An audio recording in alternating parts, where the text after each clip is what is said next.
show, the only ones. But anyway, Dominic Faltham is here on this planet. So well, obviously we don't know why he's here at this moment. As I said, we saw him in the pilot episode, flying around Utopia Planitia. The last time we saw him, he was making excuses for why Sebastian flew off in a shuttle, unauthorized shuttle. But then he reappeared in one of my episodes later on, The Friend, where the Haven picked him up from a scene of a crash. He was flying a scout ship, Starfleet scout ship, and they picked him up there. And I deliberately, because I was developing this at the same time as I was writing that, The Friend, I think it was episode 12, I think. And I deliberately put in lots of nods and hints and things, which would be into that script, which would be picked up in this miniseries, because in fact this miniseries it sort of explains quite a lot. Episode 11 it was, The Friend, actually, not 12.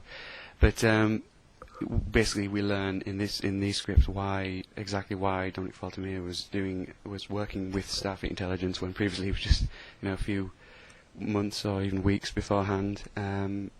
He was he was just a lowly pilot, and now he's suddenly running missions for Starfleet intelligence.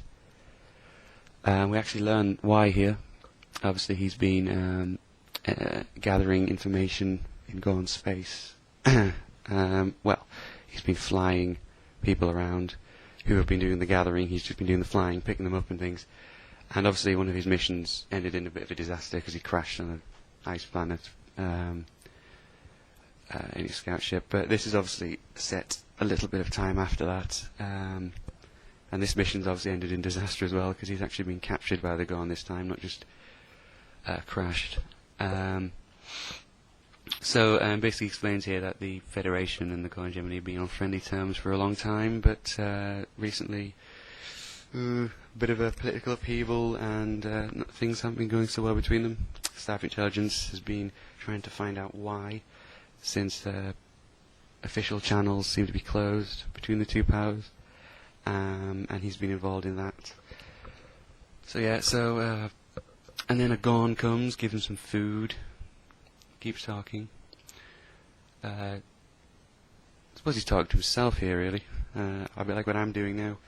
But he should be. Actually said he was writing all this down on a bit of parchment paper. So this probably should have been a voiceover, sort of his inner voice, because I don't really like it in television and movies where a character is on his own and he's just talking to himself for no reason. So really this probably should have been a voiceover, but never mind. Yeah, so then on page 5 we flash back to basically the defining moment when he actually got the job. Presumably this flashback is set sometime between episode 1 of the series, the beginning when we first saw him, and episode 11, The Friend, when he when we saw him second. And here we're introduced to Rear Admiral Newton, who has been mentioned in the series before, wasn't a creation of mine. He was mentioned in the pilot episode, and I think another one, the Brotherhood, I think, mentioned him. And he's basically, he was just mentioned as being Sebastian's commanding officer at the Utopia Planitia. And so basically I decided to flesh him out a bit here. This is actually my favourite scene in this script, not in the whole Gorn conflict, but in Exodus.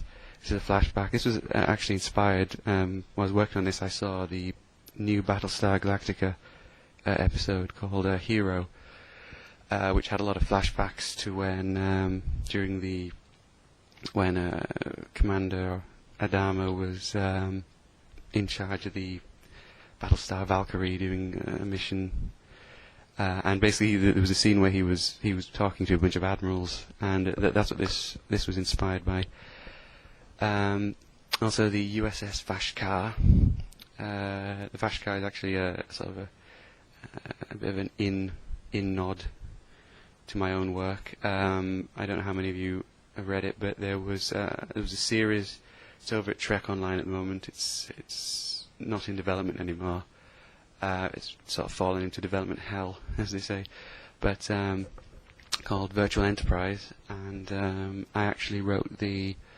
It was originally a virtual Star Trek series, but it got quote unquote cancelled from VST, and Trek Online picked it up, and I was sort of involved in the early stages of that, and I wrote the pilot episode, and there was a Vulcan ship in that called the Vashkar, which is a big Vulcan cruiser. It was actually supposed to be one of those three-ringed Vulcan ships. We actually saw as a schematic in the Enterprise episode Cold Front,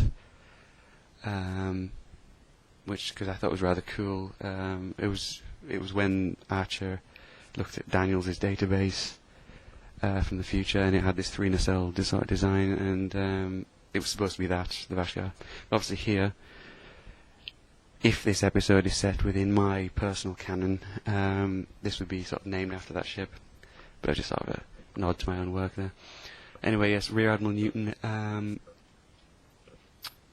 Basically, Newton was sort of, I wouldn't say based on, but inspired by an actual Battlestar Galactica character, Dr. Cottle, who I really love. I think he's criminally underused in the new series. He has that sort of McCoy charm about him, and it's a real shame that I think that he's not really, there aren't any episodes really about him or anything. He's really a largely supporting character, but Newton was sort of inspired by him, really. Newton's sort of attitude and appearance. That's all what I imagined. And this line here, where Dominic says, "No, thank you, sir, I don't drink," is kind of a bit of a ironic line, because Dominic was always supposed to be a foil to Sebastian. He was supposed to be opposite to Sebastian. He was supposed to be the character that Sebastian never was. Sebastian was a very bad officer. He, he was somewhat lazy. Didn't pay attention, didn't care much about his personal appearance, he drank a lot of alcohol. Well, Dominic's supposed to be the complete opposite to that, and so he says here, I don't drink. If Sebastian was in this position, he'd probably have taken the whole bottle off the Admiral. But yeah, so so Newton basically offers this job to Dominic, working with Staff Intelligence, because he knows that Dominic doesn't really enjoy being at the Utopia Planitia. And in fact, Newton himself says he doesn't enjoy working at the Utopia Planitia. And so he offers the young lieutenant a sort of an out, if you will, to a more exciting, or at least a more prosperous job, something that's going to get him somewhere further in the service. There's a nice line here towards the bottom of page 5, where Dominic says, he's not sure what the meeting's about yet, and he says, regarding that incident with the shuttlecraft, I had no idea that Lieutenant, and obviously he's going to say Lieutenant Knight was going to steal it, which is referring to an event in the first episode of the series where Sebastian did actually steal a shuttlecraft to go and see, borrowed without permission, a shuttlecraft to go and see his family on the Haven. And in fact, Newton says he blamed Commander Bremer, who appeared in the episode as some sort of security chief. He blamed Commander Bremer over that, and sort of let whose fault it wasn't really at all, but and let Dominic off the hook, really. Basically, Newton himself really hates being the commander of the Utopia Planitia Yard. The yard master is the term I came up with. Didn't use it in the script, but it's the term I came up with. And I like it where down on page 7 he goes into a long sort of tirade about how he hates being there, and he wishes he was, like the new crew of the Vashkar, who are off to explore on the frontier and discover things. Whereas all he does is, he